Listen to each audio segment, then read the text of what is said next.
여러분 안녕하십니까? 자, 경작을 담당하고 있는 경작 짱박사 장성구입니다. 이번 시간에는요, 여러분 공부 열심히 잘 하고 계시겠지만 우리 수험 생활이 좀 길다는 걸 아실 겁니다. 그러다 보니까 중간중간에 약간 체력이 떨어지기도 하고 자신감이 상실되기도 합니다. 내가 이 시험을 과연 붙을 수 있을까? 걱정이 앞서기도 하고요. 자, 이럴 때 우리는 좀 그걸 딛고 약간 뭐라고 해야 되나? 다시 일어설 수 있는 힘이 필요한데요. 이번 시간에는 그래서 내가 자신감을 어떻게 좀 회복할 수 있을까? 그래서 사실 언제나 스트레스와 위기 그런 상황이 있겠지만은 건강한 공부 습관을 어떻게 만들 수 있을까? 그거에 대해서 간단하게 한번 생각을 해 보도록 하겠습니다. 먼저 자기 자신의 공부하는 습관을 좀 잘 돌아보셔야 된다. 이런 걸 말씀드리고 싶습니다. 학습 환경을 먼저 좀 잘 점검을 하셔야 됩니다. 내 주위에 공부에 방해되는 여러 가지 요소들이 있지 않은가, 그걸 잘 주변 정리를 하신 다음에 공부를 시작하셔야지, 그렇지 않게 되면요 계속 주변의 유혹에 내가 흔들릴 수밖에 없습니다. 친구들 관계도 좀 약간 정리를 좀 하시고요. 스마트폰이라든가 뭐 인터넷, 유튜브 이런 거 좀 멀리 하시는 게 좋지 않을까 합니다. 요즘 같은 경우는 아시겠지만 인강 수업을 통해서 많이 공부하시잖아요. 그러다 보니까 이 정보의 바다에 빠질 수 있는 유튜브나 인터넷에 약간 유혹에 굉장히 취약합니다. 그렇기 때문에 그런 것들 여러분들 유혹에 넘어가지 않으셔야 되겠고요. 두 번째는 공부 시간을 좀 규칙적으로 가져가셔야 됩니다. 오늘 공부가 좀 잘 된다 해가지고요, 뭐 보통 때보다 한 50% 더 하고요, 막 4~5시간 더 하고, 오늘은 공부가 안 된다 해서 공부 시간이 갑자기 줄고, 이거보다는 규칙적으로 공부하고요, 시간 안배를 잘 하시는 게 사실 합격의 지름길이 아닌가 하는 생각을 해보고요. 그 다음 자신한테 맞는 학습 방법을 찾으세요. 누구 멘토나 다른 사람의 얘기 듣는 것도 좋은데, 그걸 공부하기 전에 자기가 이렇게 조언을 듣고요, 공부를 시작한 다음에는 자기가 생각한 자기한테 맞는 방식을 우직하게 밀고 나가시는 게 제일 좋지 않나 하는 생각이에요. 누가 어떤 선생 강의 들었으니까 좋다더라, 안 돼요. 그냥 직접 여러분들 한 번씩 다 보시죠. 어떤 분이 강의 자기한테 맞을지 쫙 샘플 강의 많이 돌아다니잖아. 그거 보신 다음에 이 선생님이 나한테 딱 맞는 거다 라고 생각하시면 믿고 끝까지 가시면 충분합니다. 아시겠죠? 자, 이렇게 자기가 공부하는 습관 잘 길들이시고요. 그 다음 이제 목표를 잡을 땐 우리의 궁극적인 목표가 뭐 공무원 시험 합격, 이게 궁극적인 인생의 목표야? 그건 아니잖아. 우리 인생의 목표는 뭐 행복해지는 게 목표라 할 수 있는데, 그 중간 목표가 사실 공무원 시험의 합격이고요. 또 그 전 단계 더 짧은 중간 목표가 학원을 잘 선택하는 거죠. 잘 선택했겠죠. 공단기 잘 선택하셨을 것 같습니다. 그래서 목표를 잡을 때 너무 길고 거창하게 잡으면 이게 두리뭉실해가지고 오히려 추진력을 잃을 수 있습니다. 그래서 목표를 잡으실 때도 길지 않게 짧게 단기적인 목표를 잡으세요. 당장 실천 가능한 목표부터 선정하세요. 내가 일주일 동안 뭐뭐뭐 어디까지 공부해야 되겠다. 그 다음에 공부 시간은 어떻게 해야겠다. 그 다음 이제 하루 계획을 잡으시고 오전, 오후, 저녁으로 나눠서 또 짧게.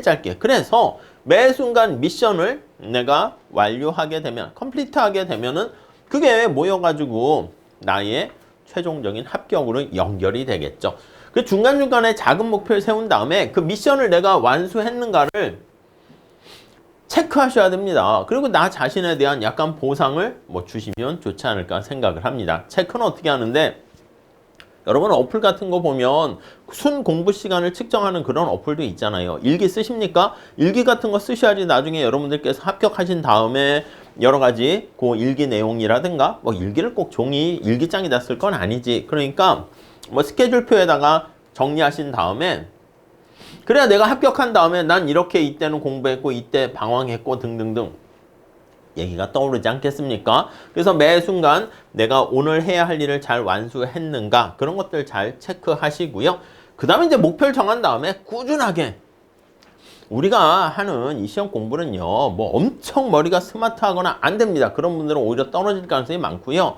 오히려 그냥 꾸준하게 비가 오나 눈이 오나 다람쥐 쳇바퀴 돌듯이 그렇게 공부하시는 분들이 오히려 지나고 보면은 더 빨리 합격하는 게 많더라라고 볼 수가 있겠습니다. 자, 우선 건강한 생활 리듬, 공부 리듬을 찾는 게 중요합니다. 그러려면 규칙적인 언제나 식습관을 가지시고요. 아유, 오늘은 지금 점심은 그냥 굶어야 되겠어. 공부가 잘 되니까 안 먹고 안 돼요. 그리고 충분한 수면을 또 취하셔야 됩니다. 규칙적인 수면을 취하셔서 뭔가 12시에 자기로 했다, 1시에 자기로 했다, 그러면 그 시간에 가능한 한 주무시고 그 다음에 새벽 몇 시에 일어나야겠다. 그거 잘 지키시는 게 중요하고요. 그리고 이제 규칙적인 운동을 통해서 우리가 간편하게 스트레칭 하는 걸 중심으로 해가지고요. 걷기, 계단 오르기 등등을 통해서 체력을 키우시는 것도 중요하다. 이렇게 말씀드리고 싶습니다. 그리고 언제나 마인드가 나는 할 수 있다라는 긍정적인 마음가짐이 되게 중요합니다.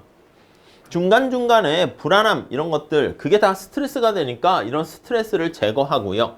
명상을 한다거나 요가를 한다거나 종교가 있으신 분들은 뭐 일주일에 한 번 정도는 교회를 가신다거나 아니면 가까운 절에 가신다거나 이렇게 뭔가 종교 활동을 조금씩 하는 거는 심리적 안정을 찾는데 괜찮습니다. 만약에 따로 고시원이나 이런 데서 나와서 공부하시는 분들은 일주일에 한 번 정도는 집에 가서 가족과 잠깐 같이 보내신다거나 이것도 나쁜 건 아닌 것 같습니다. 그리고 실패를 두려워하지 말고요. 내가 열심히 했는데 실패했다? 그럴 수 있습니다. 실패 가능성이 훨씬 높기 때문에. 근데 열심히 했다는 전제하에서 그 다음에 다시 또 도전하게 되면 합격 가능성이 훨씬 높게 되겠죠. 아니 여러분 생각해봐. 내가 어떤 대학을 다니고 있는 상황에서 수강 신청을 하려고 해. 미시경장을 들으려고 해. 근데 거기는 재수강생들이 많대. 겁나요? 아이 그건 모르지. 이 재수강생들이 빡세게 공부를 열심히 했는데 갑자기 시험 당일날 전날 몸이 아파서 시험을 잘 못 봤다. 실력 있는 사람들의 재수강생들이니까 그때는 학점 받기가 쉽지 않겠지. 근데 재수강생들은 재수강생들인데 중간고사 수업 제대로 안 듣다가 중간고사를 못 봤어. 망쳤어. 그래가지고 기말고사도 그냥 어차피 망칠 거니까 망쳤어. 그럼 이 친구는 말이 재수강생이지 초수강생보다도 오히려 그냥 어깨에 내가 공부한 적이 있어 이러니까 공부도 제대로 안 했겠지만 그런 마음가짐이 있는 재수강생들이 모여있는 반이다? 그거는 오히려 더 학점 받기가 쉽겠죠. 그러니까 우리가 실패를 했는데 거기서 내가 열심히 해서 교훈을 얻게 되는 경우에만 그 실패 자체가 의미가 있게 됩니다. 그 다음에 이제 타인의 격려 받기. 그러게요. 이건 뭐 타인의 격려를 받으면 좋은데 이게 쉽지는 않습니다. 그리고 스스로 내적 동기를 찾으시는 게 개인적으로는 더 낫지 않을까 하는 생각을 해요. 외부에서 야 너는 뭐 소중한 존재이고 넌 잘할 수 있고 백날 그렇게 하는 게 나한테 무슨 도움이 됩니까? 막상 자신감은 자기 스스로 자신감의 자자가 스스로 자자 아니겠습니까? 자기 스스로 만들어가는 거다. 그럼 어떻게 스스로 만듭니까? 공부를 열심히 하게 되면 자신감이 계속 올라가겠죠. 전문가의 조언 구하기. 아니 학원에 많은 상담하시는 선생님들이나 직원분들이나 담당하는 교수님들에게 선생님들에게 자문을 구하는 게 좋지 않을까 하고요. 뭐 개인적인 과외 선생님이라고 하는 거는 요 같은 거야. 학원에 있는 직원분들이나 선생님들에게 조언을 구하거나 아니면 선배, 합격한 선배가 있거나 내가 생각할 때 멘토가 되는 사람이 있으면 그 멘토에게 자문을 구해서 자문이라기보다는 약간 위로라 할 수가 있긴 하겠죠.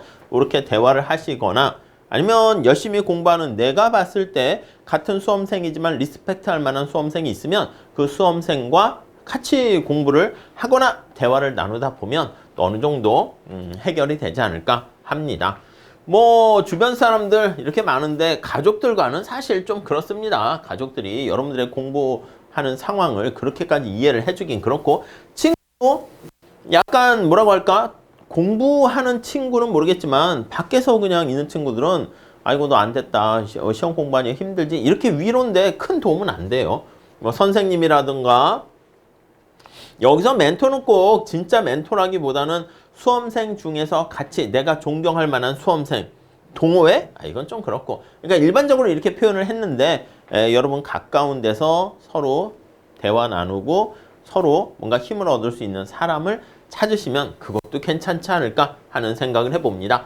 자, 이렇게 여러분들 큰 목표를 잡지 마시고 짤막하게 단기 목표를 잡으셔 가지고요. 이름도 우리 공단기 아니겠습니까? 그래서 그 목표를 달성하게 되면 성적도 향상이 될 것이고 뭐 여러 가지 평점이라는 거는 내가 하루하루 빡세게 살면 일신을신 아니겠습니까? 내가 그동안 지금 살아왔던 평균과 한계, 경장이 많이 나오잖아. 평균 노력보다 오늘 더 빡세게 살게 되면은 그럼 이거 전체 평균이 올라가게 되겠죠.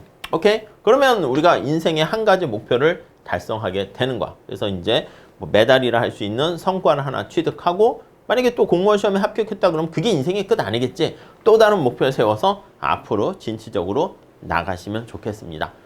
아무튼 시험이 어떻게 보면 집중해서 단기적으로 해야 되는 거지만 그래도 1년 이상 공부해야 되는 장기적인 시험이기 때문에 중간에 무슨 뭐 이래라 저래라 공무원 시장이 어쩌고 저쩌고 뭐 공무원 됐는데 MZ세대들은 뭐 나간다더라 이렇게 너무 휘둘리지 마시고요.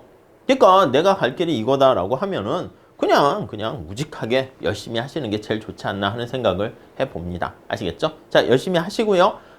날씨도 이제 추워지고 있는데 건강관리 잘 하시면서 여러분들이 세웠던 계획 차근차근 수행해 나가시기 바랍니다. 자, 여기서 마치고 다음 시간에 또 뵙도록 할게요. 감사합니다.